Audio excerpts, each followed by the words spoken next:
Shalom pemirsa CBNS semua, bertemu lagi dalam pembahasan buku Agama yang Bersinar, di mana buku ini diambil dari tulisan Nyonya Ellen G. White. Buku ini ditulis dalam bahasa yang jelas, sederhana, dan indah.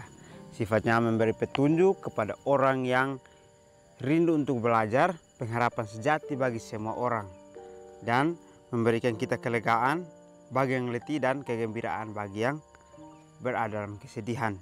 Dan juga buku ini menyuguhkan kepada kita suatu cara yang lebih baik, mengungkapkan kepada kita suatu kehidupan yang lebih sederhana dan lebih manis, sebab pembaca akan penuh dengan kegembiraan dan kesukaan, bersinar, menyinarkan kasihnya dimanapun kita berada. Jadi ada satu harapan yang kita akan dapatkan di dalam buku ini. Dikatakan bahwa kita akan mendapatkan petunjuk dan pengharapan sejati itu kita akan dapatkan di dalam kehidupan kita semuanya. Dan kita akan diberikan kelegaan, kegembiraan, dan semuanya itu akan menjadi satu kehidupan yang lebih manis dan lebih sederhana, sehingga kita memiliki sinar, sehingga sinar itu kita bisa bagikan dimanapun kita berada.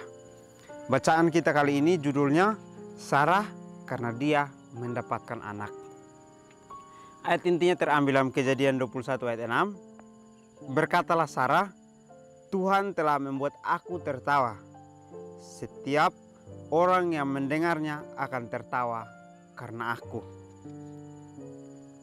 Kepada Abraham diberikan satu janji yang bagi orang-orang pada zaman itu sangat berarti sekali, bahwa ia akan memperoleh keturunan yang banyak dan satu bangsa yang besar. Aku akan membuat engkau menjadi bangsa yang besar dan memberkati engkau serta membuat namamu masyhur, dan engkau akan menjadi berkat. Dan kepada janji ini ditambahkan jaminan yang bagi pewaris iman lebih berharga daripada yang lain-lainnya, bahwa dari garis keturunannya itu penebus dunia ini akan datang. Olehmu semua kaum di muka bumi akan mendapat berkat. Alfa Omega jilid 1 halaman 137. Ini sangat menarik ya. Ini kembali lagi menceritakan bagaimana janji Tuhan kepada Sarah. Pada saat dia mendengarkan akan janji Tuhan itu, dia merasa bahwa janji Tuhan itu sebuah lelucon.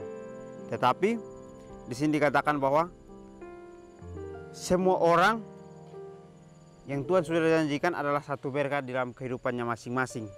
Jadi kita ingat di sini bahwa Sarah tertawa, tetapi berkat itu Tuhan berikan, dan juga berkat itu kita semua bisa merasakannya. Jadi Tuhan itu memberikan kita berkat, tidak pernah tersisahkan kepada semua orang. Jadi berkat itu akan selalu ada, sehingga berkat yang diberikan kepada Abraham itu akan dirasakan oleh semua orang yang ada di dunia ini. Karena melalui janji Tuhan, semua orang ini sangat berarti dalam kehidupan masing-masing. Jadi kita diberikan pelajaran bahwa Tuhan menjanjikan Abraham, aku akan membuat engkau menjadi bangsa yang besar, atau membuat dia menjadi satu umat pilihan, di mana akan diberkati serta membuat namanya masyhur. Jadi Tuhan akan memberkati akan bangsa ini untuk bisa menjadi orang yang setia dalam pelayanan Tuhan. Dan juga Abraham sendiri yang akan menjadi berkat buat semua orang di sekelilingnya. Jadi kita melihat kembali cerita Abraham, kita akan melihat sekali banyak cerita yang membuat kita untuk memiliki iman kepada Tuhan. Jadi Abraham ini adalah orang percaya kepada Tuhan. Jadi kita kembali mengenal dia sebagai bapak orang percaya, sehingga pada saat Tuhan memberkati dia, maka Tuhan sedang memberkati akan bangsa ini supaya bisa menjadi berkat dimanapun kita berada. Seperti di dalam bacaan buku ini dikatakan bahwa kita harus bisa menjadi berkat, atau kita harus bersinar, membagikan sinar itu dimanapun kita berada, atau berkat itu kita harus bagikan dimanapun kita berada. Dan kepada janji ini ditambahkan jaminan yang bagi pewaris iman lebih berharga daripada lain-lainnya. Jadi janji Tuhan itu sangat pasti untuk kehidupan kita, tetapi bagi iman kita, kita harus lebih lagi memiliki iman yang kuat kepada Tuhan. Karena melalui janji itu kita diberikan iman untuk percaya kepada Tuhan. Karena kita akan ketahui bahwa melalui garis keturunan Abraham, penebus dunia itu akan datang. olehmu semua kaum di muka bumi akan mendapat berkat. Jadi Abraham dikasih janji oleh Tuhan, lalu dia percaya, dan janji itu dia dapatkan bukan hanya berkat untuk diri sendiri, tetapi dia menjadi berkat buat semua orang di muka bumi ini. Apabila Abraham mencapai 100 tahun, janji akan lahirnya anak itu diulangi kembali kepadanya dengan satu jaminan bahwa pewaris di hari mendatang itu haruslah anak dari Sarah. Tetapi Abraham belum juga mengerti akan janji itu. Saat itu juga pikirannya kembali kepada Ismail sambil berpegangan kepada keyakinan bahwa melalui dia maksud Tuhan yang indah akan dilaksanakan. Kembali janji itu diberikan dalam kata-kata yang tak dapat disalah mengerti. Istri Sarah lah yang akan melahirkan anak laki-laki bagimu, dan engkau akan menamai dia Ishak, dan aku akan mengadakan perjanjianku dengan dia. Jadi sangat menarik ya. Kembali lagi menceritakan bahwa pada saat Abraham sudah mencapai 100 tahun, kembali janji itu Tuhan perdengarkan kembali kepada telinganya. Dikatakan bahwa melalui anak dari Sarah lah yang akan mendatangkan berkat itu. Jadi berkat itu datang bukan dari Ismail, tetapi harus datang sendiri dari anak darah Sarai. Jadi melalui Sarah lah akan ada berkat itu, berkat keturunan itu di dalam kehidupan orang percaya. Jadi pada saat mendengarkan itu, mungkin kembali lagi berpikir bahwa umur sudah, kalau kita berpikir lagi bahwa umur sudah sangat tua, tapi kita akan mendapatkan anak, bagaimana caranya? Tetapi kembali lagi di sini bahwa Abraham dia sudah memiliki anak yang terlebih dahulu adalah Ismail, maka dia kembali lagi memikirkan bahwa Ismail lah yang akan menjadi penerus akan keturunannya. Tetapi Tuhan mengatakan bukan Ismail yang meneruskan, tetapi Ishak atau anak dari Sarai yang akan meneruskan. Sehingga pada saat itu mungkin kembali timbul rasa tertawa di dalam kehidupannya, sehingga mereka tidak percaya bahwa Sarai akan memiliki anak. Tetapi di sini Tuhan memberikan satu janji yang pasti.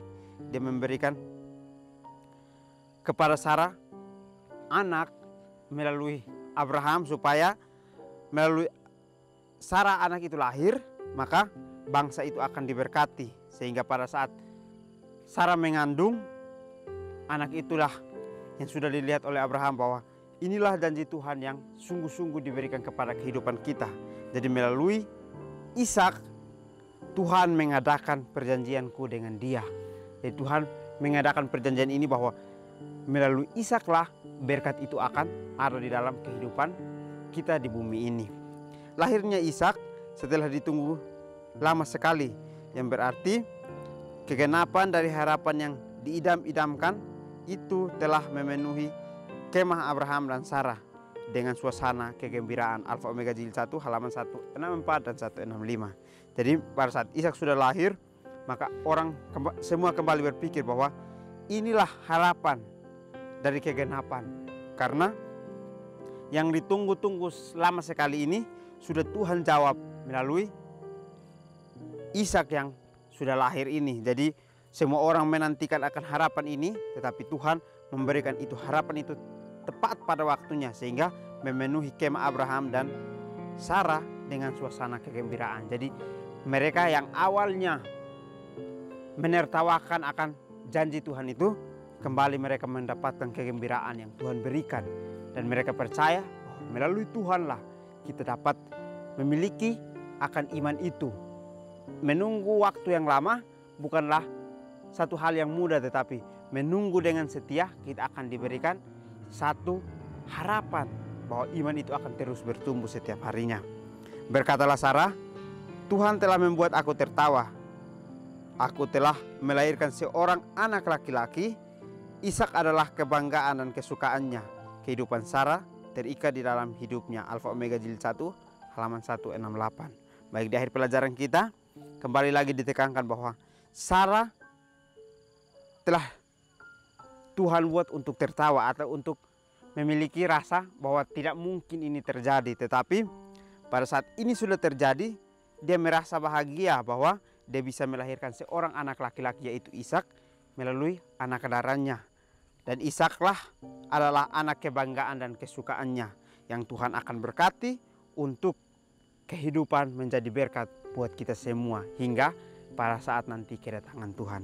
Jadi seringkali kita merasakan akan ini. Kita merasa bahwa janji Tuhan itu adalah janji sebuah lelucon, tetapi kita harus menunggu, karena janji Tuhan itu adalah janji yang pasti yang akan membuat lelucon itu menjadi satu kegembiraan di dalam kehidupan kita.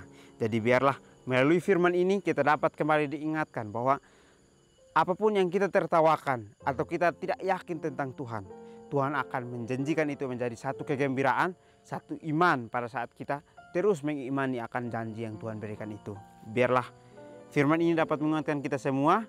Kiranya kita bertemu lagi di pertemuan selanjutnya. Kiranya Tuhan Yesus memberkati kita semua.